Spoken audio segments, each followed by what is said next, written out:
역사상 최악의 단일 항공기 사고, 항공기 탑승객 총 사망 순위 세계 2위, 기록하는 모든 것이 처참한 사고, 일본항공 123편 추락 사고입니다. 1985년 8월 12일 오후 6시 57분경 도쿄 하네다 공항을 출발하여 오사카로 향하던 일본 항공 소속 보잉 747 여객기가 도쿄에서 100km 떨어진 다카마가하라산에 추락하여 탑승 인원 524명 가운데 520명이 숨졌습니다. 8월 12일은 일본의 명절인 오본 전날로 탑승객의 대부분이 고향으로 향하는 귀성객이거나 명절 연휴를 맞아 여행을 앞둔 여행객들이었습니다. 휴일을 앞두고 공항도 관제탑도 활주로도 모두 혼잡했죠. 123편의 비행을 맡은 기장 타카하마 마사미, 총 비행시간 12,423시간으로 비행 경험이 많은 베테랑이었습니다. 그가 조종관을 잡은 일본항공 123편은 오후 6시 12분 별탈 없이 이륙했습니다. 기상 상태는 양호했고 비행도 순조로웠습니다.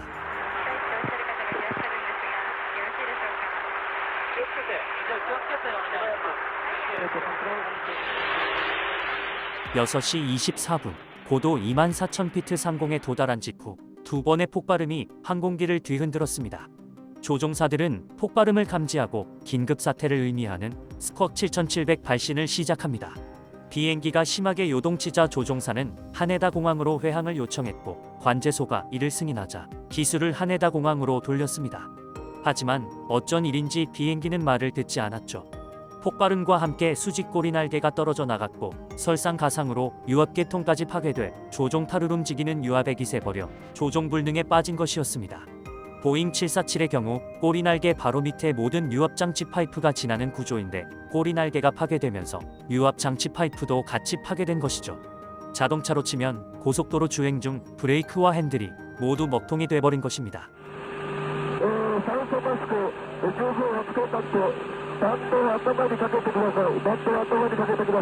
기내에서는 펑하는 폭발음이 들린 후 좌석에 산소 마스크가 내려왔습니다. 승객들은 비행기에 무슨 문제가 발생한 건지 알 수 없었으나 승무원의 지시에 따라 산소 마스크와 안전벨트를 착용하는 등 침착히 행동했죠. 더 이상 조종관이 의미 없어진 조종사들은 플랩과 엔진 4개의 출력을 조정하여 어떻게 해서든 기체를 제어하려고 안간 힘을 다했습니다.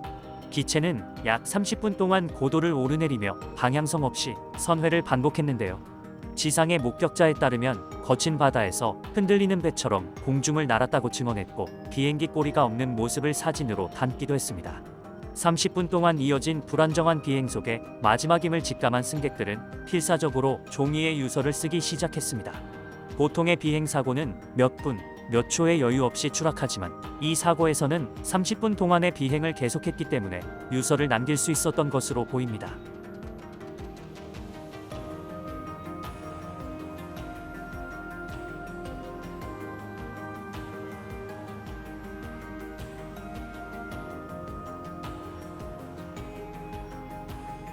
최초 이상 발생 이후 가능한 모든 수단을 동원했음에도 불구하고 결국 기체는 양력을 완전히 잃고 급강하하기 시작합니다.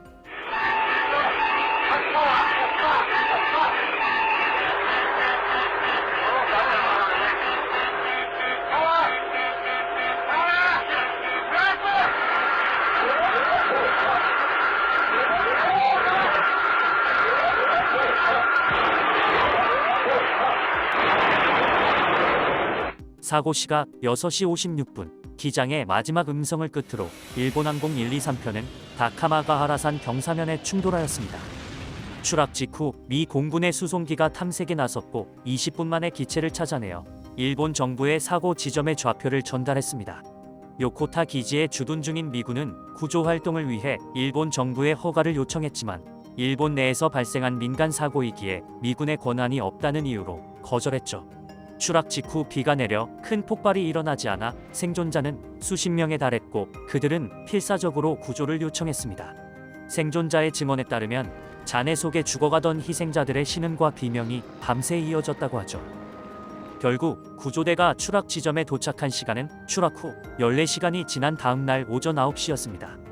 일본 정부는 사고 직후 전원 사망했을 것이라는 성급한 결론을 내려 인명 구조보다는 사고 기록 수집을 우선시했고 산중턱이라는 지리적인 문제와 기상 문제까지 더해져 구조가 늦어지게 된 것이죠.